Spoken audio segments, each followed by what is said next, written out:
అమ్మా, mushroom gravy curry చేయవా? అలాగే బగారా రైస్ కూడా. ఓకే, మష్రూమ్ గ్రేవీ కర్రీని తొందరగా ఈజీ పద్ధతిలో ఎలా చేసుకోవాలో చూసేద్దాం రండి. అలాగే ఎక్కువ మసాలాలు వాడకుండా ముందుగా మష్రూమ్లు అయితే శుభ్రంగా వాష్ చేసుకుని కట్ చేసుకోవాలి.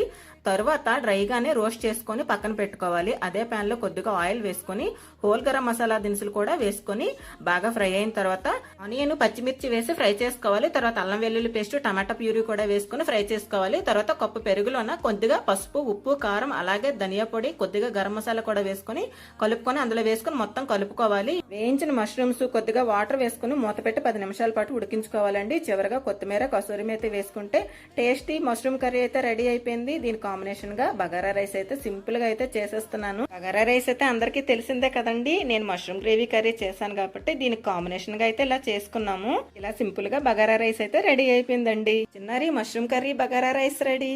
థ్యాంక్ యూ అమ్మా.